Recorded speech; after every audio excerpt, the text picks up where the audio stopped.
हो अगर आपके पास स्कूल का प्रिंसिपल आकर बोले अब से तुम दो लड़की के साथ रहने वाले हो, और बाद में अगर वही स्कूल का टीचर आकर तुमको प्रपोज कर दे तो क्या होगा। कहानी की स्टार्टिंग में एक लड़के को दिखाया जाता है जिसका नाम नारियुकी होता है, जो कि हाई स्कूल स्टूडेंट है। और नारियुकी का रिजल्ट देखकर हेडमास्टर बोलने लग जाता है तुम हर सब्जेक्ट में काफी अच्छा स्कोर लाए हो, जिसकी वजह से तुम अब से ये दो लड़की का टीचर बनने वाले हो। पहली लड़की का नाम रिजू होता है, जो कि मैथ और साइंस में काफी अच्छा है, जिसकी वजह से रिजू का निकनेम टाइनी कंप्यूटर है। नेक्स्ट लड़की को दिखाया जाता है जिसका नाम फुमिनो होता है, और ये लड़की आर्ट और क्रिएचर में काफी ज्यादा जीनियस है, और इसका निकनेम स्लीपिंग ब्यूटी है क्योंकि वो हर टाइम सोता रहता है। और लास्ट में नारियुकी को इन दोनों का टीचर बनना ही पड़ता है, और नारियुकी को कुछ समझ नहीं आ रहा था वो कैसे टीचर बन सकता है। नेक्स्ट सीन में पार्क का सीन दिखाया जाता है जहाँ पर रिजू बोलने लग जाता है तुम भी बाकी टीचर की तरह भाग जाओगे यहाँ से, जो सुनकर नारियुकी बोलने लग जाता है मैं नहीं जाने वाला, जो सुनकर तो फुमिनो काफी ज्यादा खुश हो जाता है। फिर फुमिनो बोलता है मेरे को साइंस सीखना है, जो सुनकर रिजू भी बोलने लग जाता है मुझे आर्ट सीखना है, जो सुनकर तो नारियुकी काफी ज्यादा कंफ्यूज हो जाता है क्योंकि वो दोनों को एक दूसरे का सब्जेक्ट अच्छा नहीं लगता है। जिसके बाद नारियुकी समझ जाता है फुमिनो काफी ज्यादा बेकार है मैथ में, और जब भी वो मैथ देखता है वो कंफ्यूज हो जाता है। और यहाँ पर रिजू का भी वैसा ही हाल है, और रिजू को आर्ट में बिल्कुल भी दिलचस्प नहीं है। और ये सारा कुछ देख के नारियुकी बोलने लग जाता है क्यों ना तुम एक दूसरे का टीचर बन जाओ, इससे तुम्हारा प्रॉब्लम भी सॉल्व हो जाएगा। जो सुनकर रिजू बोलने लग जाता है मेरे को फुमिनो का कुछ भी बात समझ नहीं आता है। जिसके बाद नारियुकी उन दोनों का टेस्ट लेता है जहाँ पर वो काफी ज्यादा कम मार्क्स लाता है। जिसके बाद नारियुकी उन दोनों को बोलने लग जाता है तुम अपने अपने सब्जेक्ट में काफी ज्यादा बढ़िया हो, क्यों ना तुम एक दूसरे का मदद करो। जो सुनकर तो रिजू बोलने लग जाता है मुझे पता था तुम हमारा मजाक उड़ाने वाले हो, और ये सारा बातें मेरे को सभी टीचर ने बोला था, और तुम काफी ज्यादा बुरा हो। ये बोल के रिजू यहाँ से भागने लग जाता है, और रिजू को देख के फुमिनो भी यहाँ से चला जाता है। फिर नेक्स्ट दिन का सीन दिखाया जाता है जहाँ पर नारियुकी उन दोनों के पास जाकर बोलने लग जाता है। जिसके बाद नारियुकी उन दोनों को एक नोट देता है, जो देखकर तो वो दोनों काफी ज्यादा शॉक्ड हो जाता है। मेरे को पता है तुम दोनों का हालत कैसा है, और इसीलिए मैं तुम दोनों को समझ सकता हूँ, तो क्या तुम मेरे साथ चलोगे। जो सुनकर तो फुमिनो बोलने लग जाता है क्या तुम हम दोनों से प्यार करते हो। जो सुनकर नारियुकी बोलने लग जाता है मेरा मतलब ये नहीं था, क्यों ना तुम दोनों मेरे साथ लाइब्रेरी में चलो पढ़ाई करने के लिए। जो सुनकर वो दोनों मान जाता है, और ये नोट देने के लिए वो दोनों नारियुकी को थैंक्स बोलता है। फिर नेक्स्ट सीन में लाइब्रेरी का सीन दिखाया जाता है जहाँ पर नारियुकी काफी नर्वस फील कर रहा था, जो देखकर वो दोनों नारियुकी से पूछने लग जाता है आखिरकार क्या हुआ। जिसके बाद रिजू नारियुकी से डाउट पूछती है, और यहाँ पर गलती से रिजू का बूब उससे टच हो जाता है, जिसकी वजह से वो तो काफी ज्यादा शॉक्ड हो जाता है। फिर नेक्स्ट सीन में शाम का सीन दिखाया जाता है, और वहाँ पर नारियुकी को दिखाया जाता है जहाँ पर फुमिनो ऊपर की तरफ देख रहा था। जिसके बाद फुमिनो बोलने लग जाता है मैं तारे में अपनी मॉम को ढूंढ रहा हूँ क्योंकि फुमिनो का मॉम गुजर चुका है। जिसके बाद फुमिनो बोलता है मैं अगले टेस्ट में पूरा कोशिश करूंगा और साइंस में अच्छा मार्क्स लेकर आऊंगा। जो सुनकर नारियुकी बोलता है मैं इस चीज के लिए तुम्हारा पूरा हेल्प करूंगा। जो सुनकर फुमिनो बोलता है तो ये प्रॉमिस रहा, और वो जाते जाते तभी नारियुकी रिजू को देखता है, तो देखकर नारियुकी पूछता है तुम यहाँ पर क्या कर रहे हो। जो सुनकर रिजू बोलने लग जाता है मेरा एक भी दोस्त नहीं है जिसकी वजह से मैं अकेला खेल रहा हूँ। जो सुनकर नारियुकी रिजू के साथ खेलने लग जाता है, और यहाँ पर तो रिजू करीब 20 बार हार गया था। जो देखकर नारियुकी पूछता है क्या तुम गेम में बेकार हो। जो सुनकर रिजू बोलता है हाँ मैं गेम में बेकार हूँ और इसीलिए मैं आर्ट एग्जाम पास करना चाहती हूँ। जो सुनकर नारियुकी बोलता है वो अच्छा वो ये करना चाहता है। जो सुनकर नारियुकी बोलता है मैं तुम्हारा पूरा हेल्प करूंगा, और ये सुनकर तो रिजू भी काफी ज्यादा खुश हो जाता है। फिर नेक्स्ट सीन में स्कूल का सीन दिखाया जाता है, और क्लास में रिजू और फुमिनो अभी अभी आया था, और यहाँ पर सारे स्टूडेंट नारियुकी को देखकर काफी ज्यादा शॉक्ड हो जाता है क्योंकि फुमिनो और रिजू नारियुकी के पास आकर बोलने लग जाता है कल के बारे में तुम किसी को भी मत बताना। नेक्स्ट सीन में नारियुकी को दिखाया जाता है जो कि अपने दोस्त के साथ जा रहा था, और तभी वहाँ पर एक लड़की को दिखाया जाता है जिसका नाम एरुका होता है, और वो सीधा जाकर नारियुकी को धक्का मार देता है। जिसके बाद एरुका बोलने लग जाता है मैं कल प्रैक्टिस में जाने वाली हूँ, तो क्या तुम अपना होमवर्क दे सकते हो मेरे को। जो सुनकर नारियुकी साफ साफ मना कर देता है। जो सुनकर एरुका गिड़गिड़ाते हुए बोलने लग जाता है प्लीज मुझे दे दो। जिसके बाद नारियुकी को उसको होमवर्क दे देता है, और ये होमवर्क की वजह से एरुका फाइनली स्विमिंग में जा पाता है, और तभी वहाँ पर नारियुकी आ जाता है, जो देखकर एरुका बोलने लग जाता है क्या तुम मुझे ऐसा देखने के लिए आए हो। फिर नेक्स्ट सीन में नारियुकी का पहले का सीन दिखाया जाता है जहाँ पर हेडमास्टर नारियुकी को बोलने लग जाता है तुमको और एक लड़की को पढ़ाना पड़ेगा, और वो और कोई नहीं एरुका होता है। तुम स्पोर्ट में तो काफी अच्छा हो लेकिन बाकी सारा सब्जेक्ट में काफी ज्यादा बेकार हो, और इसीलिए मैं आज से तुम्हारा टीचर बनूंगा। जो सुनकर एरुका भागकर बोलने लग जाता है मुझे पढ़ना नहीं है, और तभी वहाँ पर नारियुकी को ढूंढते हुए रिचू और फुमिनो वहाँ पर पहुँच जाता है, और तभी वो दोनों देखता है नारियुकी एरुका से जबरदस्ती कर रहा है, जो देखकर फुमिनो ऑक्सीजन सिलेंडर से उसके माथे में मारता है, और ये देखकर अजीब सा मुंह बनाकर रिचू बोलने लग जाता है ठड़की। जो सुनकर नारियुकी बोलता है तुम दोनों गलत समझ रहे हो, और तभी एरुका बोलने लग जाता है तुम दोनों वही जीनियस हो ना। जिसके बाद नारियुकी उसको सारा कुछ बताता है, जो देखकर एरुका बोलता है वो अच्छा जीनियस भी पढ़ाई में कमजोर है। जो सुनकर तो एरुका भी मान जाता है। फिर नेक्स्ट सीन में प्रेजेंट का सीन दिखाया जाता है जहाँ पर नारियुकी का दोस्त बोलने लग जाता है तुम हर टाइम एरुका को अपना होमवर्क देते हो क्या तुम उसको लाइक करते हो? जो सुनकर नारियुकी बोलने लग जाता है मैं उसको इसलिए देता हूँ क्योंकि वो पढ़ाई के अलावा भी बहुत ही ज्यादा मेहनत करता है। और ये सारा कुछ इरुका सुन रहा था। फिर नेक्स्ट सीन में नारियुकी इरुका का एग्जाम लेता है और यहाँ पर इरुका कुछ भी हालत में पास होना चाहता है क्योंकि इरुका को पता चला था वो अगर क्लास में फेल हो गया तो वो क्लास एक्टिविटी में भी ज्वाइन नहीं हो पाएगा। जिसके बाद इरुका पहले एग्जाम का पेपर दिखाता है जहाँ पर इरुका 0 लेकर आया था और 0 के वजह से इरुका काफी ज्यादा सैड होता है। जो देखकर रिजू और फुमिनो उसको मोटिवेट करने की कोशिश करता है और काफी देर के बाद इरुका कुछ भी नहीं लिखता है जिसकी वजह से नारियुकी भड़क जाता है। जो सुन के इरुका बोलता है मैं आपसे पूरा कोशिश करूंगा और बाद में जाते हुए इरुका नारियुकी को एक गिफ्ट देता है। और जब नारियुकी घर आकर बैग को ओपन करता है वो देखता है अंदर पे तो इरुका का स्विमिंग सूट है और दूसरी तरफ इरुका ये सारा कुछ देख के बहुत ही शर्मा जाता है। फिर नेक्स्ट दिन में नारियुकी को प्रिंसिपल का रूम के अंदर दिखाया जाता है जहाँ पर नारियुकी बोलने लग जाता है वो अच्छा सभी को ए से ऊपर का स्कोर लाना है। फिर रिजू और फुमिनो नारियुकी को प्रिंसिपल के रूम से निकलती हुए देखती है। जो देख के फुमिनो बोलने लग जाता है वो लड़की नारियुकी को दोबारा यहाँ पर बुलाया था। फिर नेक्स्ट में एक लड़की को दिखाया जाता है जिसका नाम किरिसु है जो कि हेडमास्टर को बोलने लग जाता है अगर वो दोनों मिड टर्म पे अच्छा नहीं किया तो आपको नारियुकी को टीचर से निकाल देना चाहिए। जो सुनकर तो वो दोनों ही काफी ज्यादा सैड होता है और तभी रिजू बोलता है चलो हम लोग को यहाँ से जाना चाहिए। और लाइब्रेरी में रिजू नारियुकी को बोलता है आज संडे में तुम मेरे घर में आओगे पढ़ाई में हेल्प करने के लिए। फिर नेक्स्ट दिन में नारियुकी रिजू का रेस्टोरेंट में बैठा होता है जहाँ पर रिजू का डैड बोलने लग जाता है अगर तुम मेरी बेटी से जबरदस्ती करने का कोशिश की तो मैं तुमको आटे से मसल लूंगा। और तभी वहाँ पर रिजू आकर डांटते हुए बोलता है जाइए अपना काम करिए। फिर नेक्स्ट दिन में वो दोनों पढ़ाई करने लग जाता है और पढ़ाई करते करते रात हो जाता है जिसके बाद रिजू नारियुकी को रोकते हुए बोलने लग जाता है अगर मैं मिड टर्म में अच्छा नहीं कर पाई। ये सुनकर नारियुकी बोलता है हम लोग ज्यादा से ज्यादा पढ़ेंगे और तुम ज्यादा चिंता मत करो सारा कुछ अच्छा ही होगा। जिसके बाद रिजू बोलने लग जाता है मैं इस चीज के लिए पूरा कोशिश करूंगा और ऊपर पे हाथ रखा हुआ देख के उसका हाथ हटा लेता है रिजू। और यहाँ पर रिजू को दिखाया जाता है जो कि काफी ज्यादा शर्मा रही होती है। फिर नेक्स्ट सीन में एग्जाम का सीन दिखाया जाता है जहाँ पर रिजू कॉन्फिडेंट नहीं था। फिर वो याद करने लग जाता है सभी टीचर बोला था साइंस से चिपका रहना चाहिए लेकिन एक दिन नारियुकी आया जो कि मेरा बहुत ही ज्यादा हेल्प किया और इसके लिए वो काफी ज्यादा जोश में आ जाता है और बाद में वो एग्जाम में 71 नंबर लाता है। और ये देखकर तो नारियुकी और एरिका काफी ज्यादा शॉक्ड हो जाता है। जिसके बाद रिजू बोलने लग जाता है ये सब्जेक्ट में ये मेरा फर्स्ट हाई स्कोर है। जिसके बाद नारियुकी रोते हुए बोलने लग जाता है बस अब फुमिनो अच्छा नंबर लेकर आए। और इसका ये नंबर देखकर प्रिंसिपल भी काफी ज्यादा खुश होता है और इसके वजह से सभी लोग पार्टी करने लग जाता है। नेक्स्ट में एक लड़की को दिखाया जाता है जिसका नाम सायोको होता है जो कि केमिस्ट्री क्लब के प्रेसिडेंट है। जिसके बाद वो रिजू के पास जाकर बोलता है मैं मैथ और साइंस में सेकंड नंबर पे आता हूँ और इसलिए तुम मेरे राइवल हो और मेरे को पता लग चुका है तुम इस लड़की की वजह से काफी ज्यादा नंबर ला रहे हो। जिसके बाद सायोको बोलता है मतलब कि तुम उस लड़की से प्यार करते हो। जिसके बाद रिजू ये बोलकर जाने लग जाता है आज मेरे घर पे नारियुकी आने वाला है। फिर नेक्स्ट सीन में रिजू का घर का सीन दिखाया जाता है और इन दोनों के सामने सायोको बैठा हुआ था जो कि काफी ज्यादा गुस्से में था। जिसके बाद सायोको नारियुकी के पास जाकर बोलने लग जाता है तुम्हें कैसे लड़कियां पसंद है। जिसके बाद सायोको और भी ज्यादा क्वेश्चन पूछने लग जाता है जिसके नारियुकी बोलने लग जाता है क्या वो मुझे लाइक करता है। जिसके बाद वो अजीब अजीब आंसर देने लग जाता है। ये देखकर रिजू उन दोनों को रेस्टोरेंट से निकाल देता है। जिसके बाद नारियुकी समझ जाता है सायोको और रिजू का दोस्त बनना चाहता है लेकिन वो अच्छे तरीके से रिजू के साथ बात नहीं कर पाता है। जिसके बाद नारियुकी सायोको के पास जाकर बोलता है हम लोग मंडे और वेडनेसडे में लाइब्रेरी में पढ़ाई करने के लिए आते हैं और तुम वहाँ पर जब चाहो तब आ सकते हो। जिसके सायोको बोलता है मैं आने के लिए पूरी कोशिश करूंगा। फिर नेक्स्ट दिन में लाइब्रेरी का सीन दिखाया जाता है जिसके बाद नारियुकी सायोको को देखता है लाइब्रेरी में। फिर नेक्स्ट दिन में सभी लोग स्कूल ट्रिप पर आए थे जहाँ पर हिरुका काफी ज्यादा जोश में था। तभी फुमिनो रिजू को बोलता है आखिरकार तुमको क्या हुआ। फिर नेक्स्ट दिन में पहले का सीन दिखाया जाता है जहाँ पर रिजू नारियुकी को देखकर काफी ज्यादा शर्मा रहा था। जब भी रिजू देखता है नारियुकी सभी के साथ मजा कर रहा है वो ये चीज देखकर यहाँ से जाने लग जाता है। जो देखकर नारियुकी उसको रोकने की कोशिश करता है और बाद में रिजू नारियुकी के बारे में सोच रहा था। फिर रिजू सोचता है काश नारियुकी मेरे को लेने के लिए आ जाए। तभी वहाँ पर नारियुकी रिजू को ढूंढते हुए वहाँ पर पहुँच जाता है। फिर नारियुकी रिजू का हेल्प करने के लिए उसका हाथ बढ़ाता है जो देखकर रिजू शर्माते हुए अपना बैग आगे कर देता है। जिसके बाद रिजू गलती से नारियुकी के ऊपर गिर जाता है जिसकी वजह से वो दोनों एक दूसरे को किस कर लेता है। नेक्स्ट दिन का सीन दिखाया जाता है जहाँ पर नीरू बस अगले दिन के बारे में सोच रहा था किस के बारे में। यहाँ पर टीचर ने नारियुकी और रिजू को एक काम दिया था जिसकी वजह से वो दोनों काम करने लग जाता है और बाद में रिजू नारियुकी से माफी मांगता है कल के बारे में। और रिजू ये भी बोलता है कल एक्सीडेंटली तुम्हारे साथ किस हो गया था। और जब भी नारियुकी स्कूल में आता है किरिसु उसको बुलाता है जहाँ पर किरिसु नारियुकी को किस के बारे में बोलने लग जाता है तुमने रिजू को उस टाइम किस किया था और एक हवास की पुजारी कभी भी टीचर नहीं बन सकता। और ये सारा कुछ तो फुमिनो बाहर से सुन रहा था जो सुनकर तो वो काफी ज्यादा शर्मा जाती है। और तभी वहाँ पर फुमिनो आकर बोलने लग जाता है ये सारा कुछ गलत है। और फुमिनो जाने के बाद तभी वहाँ पर रिजू भी आकर बोलने लग जाता है ये भी सारा कुछ गलत है हमारा किस बस एक्सीडेंटली हुआ था। जो सुनकर किरिसु बोलने लग जाता है मेरे को लगता है तुम्हारा स्टूडेंट तुमको बहुत ही भरोसा करता है, इसलिए तुम जा सकते हो। नारुकी उसका हाथ पकड़ के बोलने लग जाता है, मेरे को पता है तुमको किसके बारे में कैसे पता चला। जो सुनकर किरिशु ये सारा कुछ बताने के लिए मना करता है सभी को। और जब भी नारुकी बाहर निकलता है वो तीनों उसको देख के काफी ज्यादा खुश हो जाता है, जिसके बाद वो तीनों ही नारुकी से माफी मांगने लग जाता है। और उन चारों को जाते हुए बस किरिशु देख रहा था। और कुछ दिन बाद इरुका को पता चलता है नारुकी किसी को किस किया है। और बाद में इरुका डिसाइड करता है वो ये सारा कुछ फुमिनो को बताएगा। और हम दोनों ही बचपन से दोस्त हैं। जो सुनकर फुमिनो समझ जाता है ये नारुकी और अपने बारे में बता रहा है। और ये सारा कुछ सुनकर तो फुमिनो भी काफी ज्यादा सैड होता है। जिसके बाद फुमिनो इरुका को हौसला देने की कोशिश करता है। और बाद में एग्जाम में रिजू और इरुका काफी ज्यादा कम नंबर लाता है। जो देखकर फुमिनो बोलने लग जाता है मैं उन दोनों को कैसे हौसला दूं इस टाइम पे, क्योंकि वो दोनों ही नारुकी को काफी ज्यादा पसंद करता है। जिसके बाद नारुकी और फुमिनो को दिखाया जाता है, जहाँ पर नारुकी बोलने लग जाता है कुछ दिनों से वो दोनों काफी अजीब बर्ताव कर रहा है, क्या मैंने कुछ किया है। जो सुनकर फुमिनो बोलने लग जाता है मेरे को लगता है रिजू और इरुका किसी से प्यार करता है। फिर अगले दिन में फुमिनो नीचे जब गिरने वाला था नारुकी उसको बचा लेती है। और ये सारा कुछ रिजू पीछे से देख रहा था। और ये सारा कुछ ठीक करने के लिए फुमिनो जोर से नारुकी को रिजू के ऊपर गिरा देती है, लेकिन नारुकी तो उसके बुक्स के ऊपर ही गिर जाता है गलती से। जो देखकर रिजू काफी ज्यादा शर्मा जाती है। फिर नेक्स्ट सीन में रिजू नारुकी और फुमिनो को पनिशमेंट देता है। और यहाँ पर रिजू का नया चश्मा टूट गया था, जिसकी वजह से वो पुराना चश्मा पहन के आया था। और इसकी वजह से वो और भी ज्यादा गुस्सा है। फिर नेक्स्ट सीन में किरिशु देखता है नारुकी एक बिल्ली को बचा रहा है पेड़ से। और गलती से वो कैट नीचे गिर जाता है, लेकिन ठीक टाइम में किरिशु वो कैट को बचा लेती है। और इसकी वजह से किरिशु का पैर में मोच आ जाता है। जो देख के नारुकी किरिशु को घर छोड़ने के लिए आए थे। और तभी अचानक से एक आवाज आता है, जिसकी वजह से नारुकी किरिशु के घर आ जाता है। और नारुकी यहाँ पर देखता है पूरा घर बिखरा हुआ है। और बाद में सफाई करते करते वो किरिशु का बचपन का टॉफी देखता है। और इसकी वजह से नारुकी ये टॉफी के बारे में पूछ लेता है। जो सुनकर किरिशु बोलने लग जाता है ये सारा कुछ बेकार है, मैं एक दिन जीनियस स्केटर था और मेरे को इसलिए छोड़ना पड़ा क्योंकि इसमें कोई कैरियर नहीं था। और इसकी वजह से मेरा काफी ज्यादा टाइम वेस्ट हुआ था। और इसीलिए मैं चाहता हूँ मेरे दौड़ाए हुए काम मेरा स्टूडेंट ना करे। जिसके बाद नारुकी यहाँ से चला जाता है रात होने की वजह से। और वो जाने के बाद किरिशु बोलने लग जाता है पहले बार कोई लड़का मेरे घर में आया है, मेरे को साफ सफाई में ध्यान रखना पड़ेगा। और अगले दिन में स्कूल में सभी को पता चलता है फुमिनो और नारुकी एक साथ डेट कर रहा है, क्योंकि वो दोनों हर टाइम एक साथ ही रहते हैं। और अगले दिन फुमिनो फैन क्लब की मेंबर नारुकी को टारगेट करता है। और वो उन दोनों के बारे में सारा कुछ जानना चाहता था। और बाद में उन दोनों के बीच में रोमांस ना होने की वजह से फुमिनो फैन क्लब की मेंबर काफी ज्यादा गुस्से में आ जाता है। और वो बोलने लग जाता है उन दोनों के बीच में ऐसा कुछ भी नहीं है। और अगले दिन फुमिनो को ये सारा कुछ के बारे में पता चल जाता है, जिसकी वजह से वो काफी ज्यादा नर्वस होता है। और बाद में फुमिनो सोचते सोचते गलती से नारुकी को बोल देता है क्या तुम मेरे साथ बाहर जाना चाहोगे। और बाद में फुमिनो बोलता है ये सारा कुछ मजाक है। और ये सुनकर तो नारुकी काफी ज्यादा शर्माने लग जाता है। और बाद में फुमिनो डिसाइड करता है मैं आपसे किसी का भी प्यार में नहीं पड़ूंगा जो कि मेरे को दोस्त मानता है। फिर नेक्स्ट सीन में गर्मी को छुट्टियों के दिन को दिखाया जाता है, जहाँ पर नारुकी अभी भी पढ़ाई कर रहा था। फिर नेक्स्ट सीन में एक लड़की को दिखाया जाता है जिसका नाम आसुमी होता है। और इसको देख के नारुकी को ऐसा लगता है वो मिडिल स्कूल में पढ़ता है। और बाद में आसामी नारुकी को बताता है मैं मेडिकल स्कूल में पढ़ता हूँ, इसलिए मैं तुम्हारा सीनियर हूँ। जिसके बाद वो दोनों एक जगह में बैठ के पढ़ाई करने लग जाता है। और पढ़ाई करने के बाद वो यहाँ से जाने लग जाता है। और तभी वहाँ पर दो अनजान लड़के नारुकी को पकड़ के बोलने लग जाता है चलो मेरे साथ चलो। और वो दोनों नारुकी को एक मेड कैफे में लेकर जाता है। और नारुकी वहाँ पर आसामी को देखता है, जो देखकर वो दोनों काफी ज्यादा शॉक्ड हो जाता है। जिसके बाद आसामी बोलता है मैं इस मेड कैफे में पार्ट टाइम जॉब करता हूँ, जिससे कि मेरे को थोड़ी पैसा मिल सके। और इस कैफे में कस्टमर कम था, जिसकी वजह से वो दोनों पढ़ाई करने लग जाता है। और यहाँ पर नारुकी को पता चलता है आसामी साइंस में काफी ज्यादा बेकार है। और बाद में सभी मेड डिसाइड करता है नारुकी को इस कैफे में हर दिन फ्री में खाना देने के लिए, जिससे कि ओसामी यहाँ पर ही बैठ के नारुकी के साथ पढ़ाई कर सकता है। और बाद में नारुकी अपनी स्टडी ग्रुप के मेंबर से आसामी से मिलवाता है। और आसामी को देख के सभी लोग उसको क्यूट बोलने लग जाता है। और बाद में सभी लड़कियां नारुकी के साथ पढ़ाई करने के लिए समर पे भी आए थे। और यहाँ पर सभी लड़कियां बस नारुकी के साथ रिलेशनशिप के बारे में जानने आए थे। फिर नेक्स्ट सीन में किरिशु को दिखाया जाता है जो कि एक पार्टी से घर जा रहा था। और तभी किरिशु नारुकी को देखता है एक कैफे के बाहर, जो देखकर किरिशु नारुकी को अंदर जाने के लिए मना करने लग जाता है। और तभी वहाँ पर ओसामी आकर बोलने लग जाता है वो बस यहाँ पर मेरे साथ पढ़ने के लिए आता है। जो सुनकर वो दोनों नारुकी को पकड़ के खींचने लग जाता है। और तभी गलती से किरिशु का हाथ छूट जाता है और वो सीधा जाकर एक मेट के ऊपर गिरता है, जिसकी वजह से वो घायल हो जाता है। और इसकी वजह से किरिशु को मेट बनना पड़ता है। जिसके बाद किरिशु नारुकी के पास जाकर इंट्रोडक्शन का प्रैक्टिस करने लग जाता है। और इसके बाद नारुकी किरिशु का थोड़ी सी हेल्प करने लग जाता है। और गलती से उस दिन रात पे किरिशु ड्रिंक कर लेता है। और इसकी वजह से नारुकी किरिशु को घर छोड़ने के लिए जाता है। फिर नेक्स्ट दिन का सीन दिखाया जाता है जहाँ पर किरिशु नारुकी के पास चला जाता है। जिसके बाद वो दोनों एक साथ घर जाने लगता है। और तभी किरिशु कुछ स्टूडेंट को देखकर बोलने लग जाता है स्केटिंग की वजह से मैं अपनी लाइफ बचपन में अच्छे से बिता नहीं पाया। और यहाँ पर नारुकी किरिशु को खुश करने के लिए आइसक्रीम लेकर आता है और तभी वो दोनों रिजू और फुमिनो को देखता है आइसक्रीम के दुकान में और इसके वजह से किरिसु और नारुयुकी झाड़ियों में छुप जाता है और तभी गलती से किरिसु चिल्ला देता है जिसकी वजह से वो पीछे देखता है जहाँ पर किरिसु और एक लड़का किस कर रहा था जिसकी वजह से वो दोनों भागने लग जाता है। फिर नेक्स्ट सीन में रात का सीन दिखाया जाता है जहाँ पर नारुयुकी किरिसु को छोड़ने के लिए आया था और तभी ओसामी उन दोनों को देखता है जो देख के वो काफी ज्यादा शॉक्ड हो जाता है। फिर नेक्स्ट सीन में फेस्टिवल का सीन दिखाया जाता है जहाँ पर फुमिनो और एरुका आया था और वो दोनों ही काफी सुंदर युकाता पहना हुआ था और तभी यहाँ पर फुमिनो बोलने लग जाता है हम तीनों को यहाँ पर घूमना चाहिए और यहाँ पर फुमिनो एरुका को छोड़ के यहाँ से चला जाता है और तभी वो दोनों घूमते घूमते रिजू का स्टॉल को देखते हैं और यहाँ पर रिजू तो काफी ज्यादा काम कर रहा था जो देख के नारुयुकी बोलता है डिलीवरी में मैं तुम्हारा हेल्प कर देता हूँ और यहाँ पर एरुका रिजू का पापा का हेल्प करने के लिए रुक जाता है और फाइनली वो दोनों काम खत्म कर लेता है और तभी रिजू बोलता है तुम यहाँ पर रुको मैं अभी आया और तभी यहाँ पर किरिसु को देखते हैं जो कि गिफ्ट बांट रहा था जो देख के नारुयुकी उसके पास जाता है और यहाँ पर किरिसु नारुयुकी को देख के यहाँ से भागने लग जाता है और वो भागते भागते गलती से चोट लग जाता है जिसकी वजह से नारुयुकी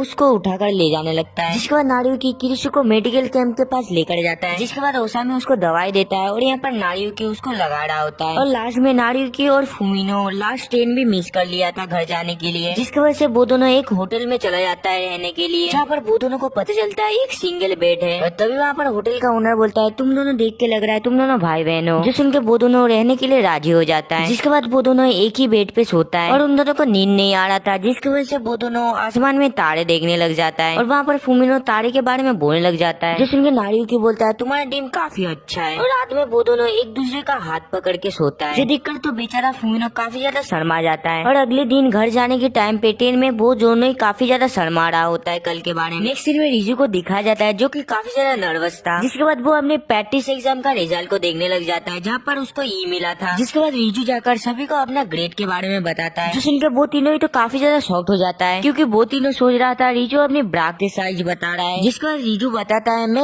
एफ कप से ई कैप पे उतर चुका हूँ जिसके बाद रिजू सबसे पूछता है तुम्हारा कितना है और ये सुनकर फुमिनो काफी ज्यादा शर्माने लग जाता है और तभी वहाँ पर एरुका और ओसामी बोलता है मेरा ई कैप और डी कैप है और यहाँ पर तो फुमिनो काफी ज्यादा शर्मा रहा था लेकिन वो बाद में बोलने लग जाता है मेरा ई कैप है जो सुनकर तो रिजू बोलने लग जाता है तुमको इतना हाई ग्रेड कैसे मिला जो सुनकर तो फुमिनो रिजू का गाल पकड़ के खींचने लग जाता है और बोलने लग जाता है मैंने सोचा था तुम अपनी ब्रा के बारे में बोल रहे हो और बाद में उन लोगों को सारा कुछ समझ आ जाता है जिसके बाद एरुका रिजू के चेस्ट के बारे में बोलने लग जाता है जो सुनकर तो ओसामी बोलने लग जाता है मेरे को ऐसा लगता है सभी लड़की को रिजू की चेस्ट बहुत ही ज्यादा पसंद है। नेक्स्ट सीन में नारुयुकी रिजू को पढ़ाने के लिए उसके घर आया था लेकिन रिजू तो अभी भी वही चीज के बारे में सोचा जा रहा था और इसको देख के नारुयुकी बोलने लग जाता है तुमको क्या हुआ जो भी मन में है वो मेरे को बता सकती हो और यहाँ पर नारुयुकी सोचा था वो पढ़ाई के बारे में सोच रहा है और बाद में रिजू शर्माते हुए बोलने लग जाता है हमारे प्रैक्टिस क्लास में हम लोग कुछ बातें कर रहे थे जहाँ पर मैंने बोला मैं एफ से जी पर आ गया हूँ जो सुनकर नारुयुकी सोचने लग जाता है क्या रिजू इतना कम टाइम में इतना अच्छा मार्क्स लेकर आया है और यहाँ पर नारुयुकी सोचा था वो अपनी मार्क्स के बारे में बोल रहा है जिसके बाद नारुयुकी रिजू को हौसला देकर बोलने लग जाता है जी इतना भी खराब नहीं है और मुझे पूरा भरोसा है तुम और भी अच्छा कर सकते हो जो सुनकर तो रिजू काफी ज्यादा शर्मा जाता है। दरअसल रिजू अपने बुक्स के बारे में सोच रहा था जिसके बाद रिजू बोलने लग जाता है तुम इस चीज के बारे में किसी को भी मत बताना और बदले में तुम मेरा चेस्ट को टच कर सकते हो जो सुनकर तो नारुयुकी काफी ज्यादा कंफ्यूज हो जाता है और तभी वहाँ पर रिजू का पापा आ जाता है जो कि काफी ज्यादा गुस्से में था जिसके बाद रिजू नारुयुकी को सारा कुछ डिटेल से बताता है जिसके बाद नारुयुकी बोलता है तुम और भी स्ट्रगल करो और तुम्हारा मार्क्स भी और भी ज्यादा अच्छा हो जाएगा। फिर नारुयुकी छुपकर रिजू के बुक्स की तरफ देखकर मन में बोलने लग जाता है मैंने सोचा नहीं था रिजू का बुक्स इतना बड़ा है। फिर नेक्स्ट दिन में नारुयुकी सभी के साथ काफी ज्यादा पढ़ाई करता है और तभी फुमिनो नारुयुकी का फर्स्ट नेम से बुलाता है जो सुनकर एरुका फुमिनो से पूछता है तुम दोनों इतना क्लोज कैसे आ गए जो सुनकर फुमिनो अपने मन में सोचने लग जाता है उस दिन हम लोग को भाई बहन बोलकर रूम बुक करना पड़ा था और इसके वजह से मेरे को भाई बहन का नाटक करना पड़ा। जिसके बाद फुमिनो नारुयुकी का मुंह पकड़ के बोलने लग जाता है तुम सारा कुछ मत बताना और सभी लड़कियां अपना अपना दोस्ती और भी ज्यादा डीप बनाना चाहता था जिसकी वजह से रिजू नारुयुकी को बोलने लग जाता है मैं अब से मास्टर हॉन्डोग करके तुमको बुलाऊंगा। जिसके बाद सभी लड़कियां डिसाइड करता है अब से हम लोग अपने फर्स्ट नाम से बुलाएंगे और अगले हफ्ते में नारुयुकी को पता चलता है ओसामी अब से ये जॉब छोड़ देगा और हाउसकीपिंग जॉब करेगा और नारुयुकी ओसामी का जॉब दिलाने के लिए डिसाइड करता है और ये काम स्टार्ट करने के लिए सबसे पहले नारुयुकी ओसामी को किरिसु के घर लेकर जाता है जिसका घर हर टाइम गंदा रहता है और यहाँ पर तो किरिसु उसे घर में घुसने नहीं दे रहा था। जिसके बाद किरिसु उसे कुछ पैसा देता है और यहाँ से जाने के लिए बोलता है जो देखकर तो ओसामी गुस्से में बोलने लग जाता है मैं कोई भिखारी नहीं हूँ। जिसके बाद किरिसु नारुयुकी को घर में बुलाने लग जाता है और करीब 30 मिनट के अंदर किरिसु घर में सारा कुछ साफ सफाई कर देता है और यहाँ पर तो आसुमी बाहर पे ही था और जब भी वो अंदर घुसता है वो देखता है अंदर पे कुछ साफ सफाई करने के लिए है ही नहीं और इतना साफ सफाई की वजह से नारियुकी जमीन पर ही गिरकर सो जाता है। और अगले दिन नारियुकी ओसामी को एरुका के घर लेकर जाता है और जब भी एरुका दरवाजा खुलता है वो ये देख के काफी ज्यादा शॉक्ड हो जाता है। और जब एरुका नारियुकी को देखता है वो मन में बोलने लग जाता है, नारियुकी मेरा घर में आया है इसलिए मेरे को साफ सफाई करना पड़ेगा, जिसकी वजह से वो जल्दी जल्दी साफ सफाई करने लग जाता है। और बाद में एरुका उन दोनों के लिए खाना भी बनाता है। लेकिन बाद में ओसामी ये सारा कुछ देख के काफी ज्यादा गुस्से में आ जाता है। जिसके बाद नारियुकी ओसामी को फुमिनो के घर लेकर जाता है और यहाँ पर ओसामी काम कर रहा था जो देख के वो हंसने लग जाता है। जिसके बाद फुमिनो नारियुकी को देखकर बोलने लग जाता है, मैं उसको घर में नहीं बुला सकता क्योंकि वो कुक की प्रैक्टिस करते करते काफी ज्यादा सामान खराब हो चुका है। जिसके बाद वो ओसामी को पैसा देकर बोलने लग जाता है, प्लीज यहाँ से चले जाओ। जो देखकर ओसामी बोलने लग जाता है, मैं बस काम के बदले में पैसा लेता हूँ। और फुमिनो के पास घर में अपने आप को लॉक करने के अलावा कोई भी ऑप्शन नहीं था। जिसके बाद फुमिनो रिजू के दुकान से नूडल्स ऑर्डर करता है और तभी रिजू नूडल्स डिलीवरी करने आता है और रिजू के वजह से वो तीनों भी अंदर घुस जाता है और खाने लग जाता है। और यहाँ पर ओसामी देख लिया था फुमिनो के किचन गंदा है, जिसकी वजह से वो उसे डांटने लग जाता है। जिसके बाद नारियुकी यहाँ से जाने लग जाता है, लेकिन ओसामी उसको पकड़ के उसके घर में चला जाता है और यहाँ पर ओसामी उसे घर साफ करने लग जाता है। और इतना साफ सफाई देखकर नारियुकी का भाई बहन काफी ज्यादा खुश हो जाता है। जिसकी वजह से नारियुकी का भाई बहन ओसामी को बोलता है, तुम प्लीज नारियुकी से शादी कर लो। और नारियुकी का भाई बहन सो जाने के बाद ओसामी नारियुकी का कान साफ करने लग जाता है और ओसामी उसको थैंक्स भी बोलता है इतना हेल्प करने के लिए। फिर नेक्स्ट दिन में स्कूल का सीन दिखाया जाता है जहाँ पर फुमिनो किरिशु का क्लास में सो रहा था, जो देखकर तो किरिशु काफी ज्यादा गुस्से में आ जाता है। नेक्स्ट सीन में किरिशु रात में बैठ के कल का एग्जाम का काम कर रहा था और तभी लैपटॉप का बैटरी खत्म हो जाता है, जिसकी वजह से सारा फाइल कट हो जाता है, जिसकी वजह से वो रात में भी काम करता है। और अगले दिन में एग्जाम में नींद में किरिशु सबके ऊपर नजर रख रहा था और नींद की वजह से किरिशु वहाँ पर ही सो जाता है और इसकी वजह से किरिशु अपने गाल को खींचने लग जाता है और बोलने लग जाता है उठकर रहना पड़ेगा। और यहाँ पर बस नारियुकी होता है जो कि किरिशु का सारा कुछ हरकत देखता है। और लंच के टाइम पे भी किरिशु काफी ज्यादा नींद में था और इसकी वजह से किरिशु का काफी ज्यादा हालत खराब हो जाता है और बाद में सभी को प्रिंसिपल का बोर्डिंग स्पीच सुनना पड़ता है। और यहाँ पर नींद की वजह से किरिशु सोने वाला, जिसकी वजह से किरिशु बच जाता है। और इतना काम के बाद वो अपने घर में आता है और वो काफी ज्यादा थका हुआ था, लेकिन तभी किरिशु को पता चलता है उसका चाबी गुम हो चुका है, जिसकी वजह से किरिशु हर जगह ढूंढने लग जाता है। लेकिन तभी किरिशु नारियुकी को देखता है, जिसके बाद नारियुकी भी किरिशु का चाबी ढूंढने के लिए हेल्प करता है। और बाद में किरिशु को पता चलता है वो गलती से अपने हैंड बैग के अंदर ही गलती से चाबी रख दिया था, जो देख के वो काफी ज्यादा शॉक्ड में था। और बाद में किरिशु अपना घर में चला जाता है और वहाँ पर ही किरिशु नीचे गिरकर सो जाता है, जिसकी वजह से नारियुकी किरिशु को उठाकर उसके बेड में ले जाने लगता है। और नारियुकी किरिशु का घर का थोड़ी बहुत साफ सफाई भी कर देता है। और जब भी किरिशु अगले दिन उठता है उसको कुछ याद ही नहीं था। और यहाँ पर किरिशु काफी ज्यादा खुश था क्योंकि वो बेड पे सो पाया था और वो अपना रूम को भी काफी ज्यादा साफ कर लिया था। और अगले दिन रिजू अपना हेयर बड़े होने के कारण वो कट कर दिया था और इसके वजह से उसका हेयर स्टाइल भी बदल जाता है, जिसके बाद रिजू अपना न्यू हेयर स्टाइल को सभी को दिखाता है। और रिजू का न्यू हेयर कट देख के फुमिनो और एरुका काफी ज्यादा शॉक्ड में था और तभी रिजू नारियुकी को देख के काफी ज्यादा शॉक्ड में आ जाता है। और न्यू हेयर कट की वजह से तो रिजू यहाँ से भागने लग जाता है, जिसके बाद रिजू एक मास्क पहन के आता है न्यू हेयर कट को छुपाने के लिए नारियुकी से। लेकिन उसको समझ नहीं आ रहा था क्यों नारियुकी से वो छुपाना चाहता है हेयर कट, जो देखकर नारियुकी मन में सोचने लग जाता है, मेरे को लगता है रिजू मेरे से नाराज है इसलिए मास्क पहन के आया है। और बाद में फुमिनो रिजू का मास्क उतार देता है, जो देखकर तो रिजू काफी ज्यादा शॉक्ड में आ जाता है, जिसके बाद रिजू बताता है मेरे को काफी बेकार दिख रहा है ना, जो सुनकर नारियुकी बोलने लग जाता है तुमको कुछ अलग नहीं दिखा रहा है, जो सुनकर रिजू काफी ज्यादा खुश था। फिर अगले दिन स्कूल में सावा को रिजू को इनवाइट करता है शॉपिंग करने के लिए, क्योंकि उसको एक पेंसिल केस की जरूरत है, जो सुनकर रिजू जाने के लिए मान जाता है, जो सुनकर सावा को रिजू के साथ जाने के लिए काफी ज्यादा एक्साइट हो जाता है। और उस दिन सावा को और रिजू काफी ज्यादा एंजॉय करता है और देखते देखते ही टाइम खत्म हो जाता है, जिसके बाद सावा को सोचने लग जाता है मैं अब रिजू को एक डेटिंग स्पॉट पे लेकर जाऊंगा। और तभी वो पीछे नारियुकी को देखता है, जो देखकर सावा को यहाँ से जाने लग जाता है और सावा को ये भी बोलता है यहाँ पर ही हम लोगों का शॉपिंग खत्म होता है। और बाद में सावा को अकेले पड़ जाता है, जिसके बाद सावा को का मिडिल स्कूल के बारे में बोला जाता है जहाँ पर उसको 100 में से 100 आया था, जिसकी वजह से उसके पास कोई भी दोस्त नहीं आता था। और बाद में सावा को रिजू को देखता है, जिसकी वजह से सावा को रिजू की तरह बनना चाहता था और मन में सावा को रिजू के बारे में काफी ज्यादा तारीफ कर रहा था। और जब भी सावा को रिजू के साथ दोस्ती करना चाहता था वो काफी ज्यादा नर्वस था, जिसकी वजह से वो उसके साथ दोस्ती नहीं कर पाई। और तभी वहाँ पर नारियुकी सावा के पास आ जाता है और नारियुकी को देख के वो काफी ज्यादा शॉक्ड हो जाता है। तभी वहाँ पर रिजू आकर सावा की तारीफ करने लग जाता है और रिजू ये भी बोलता है मैं आज काफी ज्यादा खुश हूँ तुम्हारे वजह से, जिसके बाद सावा को बोलता है क्या तुम मेरे साथ शॉपिंग करने जाओगे अभी, जो सुनकर रिजू हाँ बोल देता है, जो सुनकर तो सावा को काफी ज्यादा एक्साइटेड हो जाता है और गलती से उसके बूब्स के ऊपर गिर जाता है, जिसकी वजह से रिजू तो काफी ज्यादा गुस्से में आ जाता है। और कुछ टाइम बाद फुमिनो रिजू को लेकर जाता है एक सैलून के अंदर और हेयर कट करने के लिए। और वो सैलून का ओनर रिजू को काफी सुंदर तरीके से सजा देता है और मैं अगर पर्सनली बोलूँ तो इसको काफी ज्यादा सुंदर लग रहा था। जिसके बाद रिजू नारुयुकी के साथ पढ़ाई करने के लिए लाइब्रेरी में जाता है, लेकिन नारुयुकी तो उसको पहचान ही नहीं पा रहा था। फिर नारुयुकी सोचने लग जाता है आखिरकार ये कौन है, मेरे बाजू में बैठ के पढ़ाई कर रहा है। जिसके बाद रिजू नारुयुकी को देखने लग जाता है, क्या नारुयुकी का बुखार हो गया है। लेकिन नारुयुकी को तो अभी भी समझ नहीं आ रहा था ये सुंदर लड़की कौन है। जिसकी वजह से वो शर्माते हुए रिजू को बुलाने लग जाता है। जब रिजू अपना फोन देखता है वो देख के काफी ज्यादा शॉक्ड हो जाता है और उस दिन रिजू नारुयुकी को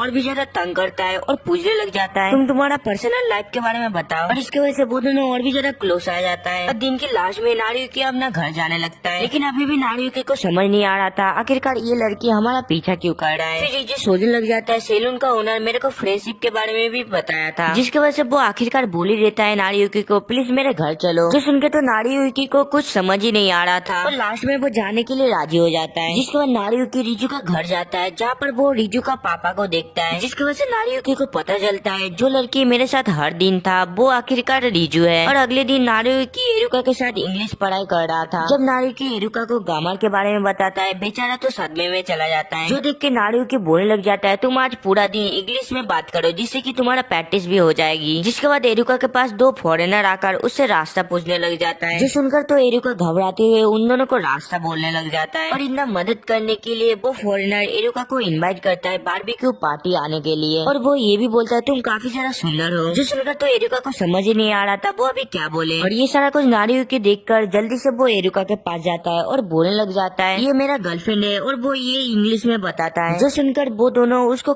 कॉन्ग्रेचुलेशन बोलता है। जिसके बाद वो दोनों उसको गुड लक बोल के यहाँ से चला जाता है। लेकिन यहाँ पर एरुका को कुछ समझ ही नहीं आ रहा था और थोड़ी देर बाद एरुका को सारा कुछ समझ आ जाता है, जिसकी वजह से वो यहाँ से शर्माते हुए भागने लग जाता है। और उस दिन रात में फुमिनो नारुयुकी के घर आता है पढ़ाई करने के लिए। जो देख के नारुयुकी का बहन काफी ज्यादा गुस्से में आ जाता है। जाते टाइम नारुयुकी फुमिनो को एक प्रेजेंट देता है क्योंकि उसका कल बर्थडे था। जब फुमिनो घर आकर देखता है उसके अंदर एक ब्रा था, जिसकी वजह से फुमिनो काफी उदास हो जाता है। जिसके बाद शॉप ओनर को दिखाया जाता है जहाँ पर वो पेन छोड़कर ब्रा लेकर चला गया था। और अगले दिन फुमिनो वही ब्रा को पहनकर स्कूल जा रहा था और नारुयुकी को दिखाने के लिए वो काफी मेकअप भी किया था। तो यहाँ पर नारुयुकी आकर फुमिनो के प्रेजेंट के बारे में पूछने लग जाता है। जो सुनकर फुमिनो ब्रा के बारे में बोल लेता है। जो सुनकर नारुयुकी सोचने लग जाता है मैं गलती से गलत प्रेजेंट भेज दिया था। और स्कूल में एरुका उसको एक क्यूट हैंड ग्लव्स देता है और रिजू फुमिनो को 2 चॉपस्टिक देता है। जिसके बाद एरुका नारुयुकी के प्रेजेंट के बारे में पूछने लग जाता है और यहाँ पर नारुयुकी बताने वाला था तभी फुमिनो उसका मुंह पकड़ लेता है। और बाद में फुमिनो नारुयुकी को सारा कुछ बताता है। जो सुनकर तो नारुयुकी काफी ज्यादा शॉक्ड में आ जाता है और ये सारा कुछ के वजह से नारुयुकी फुमिनो से माफी मांगता है। और अगले सीन में किरिशु एक बाथ हाउस में नहा रहा था और उसी बाथ हाउस में नारुयुकी, उसका भाई बहन और ओसामी भी आता है। और उसका भाई बहन किरिशु को देखकर बोलने लग जाता है प्लीज मेरे भाई से शादी कर लो। और इसकी वजह से वो काफी ज्यादा गुस्से में आ जाता है। और बाथ हाउस के अंदर उसका भाई बहन काफी ज्यादा परेशान कर रहा था। वो किरिशु का पैंटिस लेकर नारुयुकी को दिखाता है और बाद में ओसामी और किरिशु नारुयुकी की अच्छी साइड के बारे में बात करने लग जाता है। और तभी नारुयुकी का बहन आकर बोलने लग जाता है प्लीज मेरे भाई से शादी कर लो। और वो उसे काफी ज्यादा तंग भी करने लगता है और वो रोने वाला होता है, जिसकी वजह से किरिशु हाँ बोल देता है। जिसके बाद नारुयुकी का बहन ये सारा कुछ बोलने के लिए नारुयुकी के पास जाने लग जाता है और इसके वजह से किरिशु भी गलती से एक साबुन से टकरा कर नीचे गिर जाता है। और इसके कारण नारुयुकी किरिशु को उठाकर ले जाने लगता है। और जब भी किरिशु उठता है वो देखता है सामने नारुयुकी है, जो देखकर वो काफी ज्यादा शॉक में आता है। और नारुयुकी का बहन किरिशु को बचाने के लिए उसका चादर खोल देता है, जिसकी वजह से किरिशु तो काफी ज्यादा शर्मा जाता है। और यहाँ पर ठीक टाइम पे ओसामी उसका आंख बंद कर लिया था। और बाद में नारुयुकी और ओसामी सारा कुछ किरिशु को बताता है, जिससे किरिशु नारुयुकी को बोलने लग जाता है ये सारा कुछ मेरा ही गलती थी। और बाद में किरिशु ओसामी को बताता है मेरा पैंटिस और काफी सारा चीजें गुम हो चुका है। जिसके बाद नारुयुकी को पता चलता है उसका भाई बहन किरिशु का पैंटिस और उसका बुक्स लेकर आई है। और अगले दिन नारुयुकी को पता चलता है वो फिजिकल एजुकेशन में फेल हो चुका है, जिसकी वजह से नारुयुकी बोलने लग जाता है मैं अगले बार जरूर पास होकर रहूंगा। और स्विमिंग सूट ना होने के कारण से टीचर यहाँ से चला जाता है और उस टीचर के बदले में किरिशु टीचर होकर आता है। जिसके बाद वो टीचर किरिशु को सिखाने के लिए बोलता है और बाद में एरुका नारुयुकी को स्विमिंग सिखाने लग जाता है। और जब भी नारुयुकी स्विमिंग करने लग जाता है वो डूबने लग जाता है, जिसकी वजह से किरिशु नारुयुकी को सिखाने लग जाता है। और इस क्लास के बाद किरिशु और एरुका नहाने लग जाता है, जहाँ पर एरुका बोलता है मैं अगली स्विमिंग कॉन्टेस्ट में हार जाऊंगा। जो सुनकर किरिशु उसको एडवाइस देता है और बोलता है तुम अपने दम पर भी जीत सकते हो। और इसकी वजह से एरुका स्विमिंग वाले कॉन्टेस्ट में जीत जाता है। और जीतने के कारण हेडमास्टर एरुका को बुलाकर बोलने लग जाता है तुम अब ऑस्ट्रेलिया यूनिवर्सिटी पे जा सकते हो। जो सुनकर एरुका काफी ज्यादा खुश हो जाता है और बोलने लग जाता है मैं इसके बारे में सोचूंगा। और बाद बाद में एरुका नारियुकी को सारा कुछ बताता है और बोलता है मैं ऑस्ट्रेलिया जा रही हूँ। और बाद में एरुका बोलता है तुम्हारी वजह से मैं काफी ज्यादा इंग्लिश सीख गया। जो सुनकर तो नारियुकी रोने लग जाता है। और कुछ देर बाद पेरेंट्स मीटिंग होता है जहाँ पर फुमिनो के डैड नहीं आया था, जिसकी वजह से फुमिनो घर जाके वही इनविटेशन कार्ड को टेबल के ऊपर रख देता है। और अगले दिन स्कूल में एक प्रोफेसर आकर रिजू को बोलने लग जाता है प्लीज तुम मेरे कोर्स में ज्वाइन कर लो, उधर में काफी अच्छा मैथमेटिक्स सिखाया जाता है। तो यहाँ पर फुमिनो आकर बोलने लग जाता है वो मेरा डैड है जिसका नाम रिजी होता है। और ये सारा कुछ देख के फुमिनो अपना डैड को खींचने लग जाता है, जिसके बाद रिजू का बहन रिजू को लेकर भागने लग जाता है। और बात करने के टाइम पे दखल लेने के लिए फुमिनो के पापा फुमिनो को बोलने लग जाता है मैं तुमको इस वजह से घर से बाहर भी निकाल सकता हूँ। जो सुनकर नारियुकी फुमिनो को बोलने लग जाता है तुम मेरे साथ रह सकते हो। और उस रात पे फुमिनो नारियुकी को बोलता है मेरा मॉम एक मैथ पे जीनियस था और कुछ कारण की वजह से मेरा मॉम गुजर गया। और उस रात पे फुमिनो भी अपने मॉम की तरह मैथ करने की कोशिश किया था और इसके वजह से पापा मेरे को एक थप्पड़ मारे थे। और अगले दिन स्कूल में एरुका फुमिनो को देखकर बोलने लग जाता है तुम काफी दिनों से एक ही पैंटिस पहन के आ रही हो। और इसी वजह से नारियुकी फुमिनो का सामान लेने के लिए फुमिनो के घर आता है, लेकिन तभी वहाँ पर फुमिनो के पापा आ जाता है, जिसकी वजह से वो दोनों ही एक अलमारी पे छुप जाता है। और बाद में फुमिनो के पापा जाने के लिए वो दोनों वेट करता है। और वहाँ पर फुमिनो अपना मॉम का पुराना लैपटॉप ढूंढ पाता है। और फुमिनो के पापा ये लैपटॉप फुमिनो को देना नहीं चाहता था। और जब वो दोनों लैपटॉप को खोलता है उसके अंदर एक ही फोल्डर था जिसके अंदर पासवर्ड लगा था, जिसकी वजह से फुमिनो बोलने लग जाता है मैं इस फोल्डर को क्रैक करके ही रहूंगा। और अगले दिन सुबह सुबह उठकर फुमिनो नारियुकी के लिए खाना बनाती है। और ये अजीब सा खाना बनाने के लिए फुमिनो काफी ज्यादा नर्वस था। और जब नारियुकी वो खाना को खाता है वो खा ही नहीं पाता है। और बाद में नारियुकी सारा खाना खा लेता है, जो देखकर तो फुमिनो काफी ज्यादा खुश हो जाता है। जिसके बाद फुमिनो घर का सारा साफ सफाई और काम करने लग जाता है। जिसके बाद फुमिनो नारियुकी का थोड़ी सी हेल्प करता है नहाने के लिए। और इतना काम करने की वजह से वो वहाँ पर ही बेहोश हो जाता है। जिसके बाद नारियुकी फुमिनो को बेड पर लेटा देता है। और उठने के बाद नारियुकी फुमिनो को इनवाइट करता है एक जगह जाने के लिए। और फाइनली वो दोनों वहाँ पर पहुँच जाता है जहाँ पर बहुत सारा स्टार था, जो देखकर फुमिनो काफी ज्यादा खुश हो जाता है। जिसके बाद नारियुकी फुमिनो का हाथ पकड़ के बोलने लग जाता है तुम्हारा मॉम भी बोल रहा है तुम अपना पापा से माफी मांग लो। जिसके बाद फुमिनो अपना पापा को सारा कुछ बोलने के लिए उससे कन्फेस करता है, लेकिन यहाँ पर तो फुमिनो का डैड काफी ज्यादा नाराज था। जिसके बाद फुमिनो का डैड को सारा कुछ बोलने लग जाता है। और फुमिनो के डैड फुमिनो को देख के ऐसा लगता है फुमिनो का मॉम बोल रहा है। जिसके बाद फुमिनो का डैड को इस फाइल का पासवर्ड खोलने के लिए बोलता है। और जब भी फुमिनो के डैड वो फाइल को खोलता है उसके अंदर एक वीडियो था, जिसके अंदर फुमिनो का मॉम बोलने लग जाता है मैं कोई जीनियस वीनियस नहीं हूँ मैथ में। और फुमिनो का मॉम फुमिनो के बारे में काफी ज्यादा ही अच्छा चीज बोलने लग जाता है। जिसके बाद फुमिनो नारियुकी से बाहर पे मिलने जाता है। और यहाँ पर तो फुमिनो के डैड अभी भी वीडियो देख रहा था जहाँ पर छोटा फुमिनो का मॉम को काफी ज्यादा तंग कर रहा था। जिसके बाद फुमिनो नारियुकी को बोलता है उस फाइल का पासवर्ड मेरा पापा का नाम था। जिसके बाद फुमिनो नारियुकी के बारे में कुछ बातें बताने लग जाता है अपनी मॉम को। और उस रात पे वो दोनों ही काफी ज्यादा खुश था। और अगले दिन फुमिनो और फुमिनो का पापा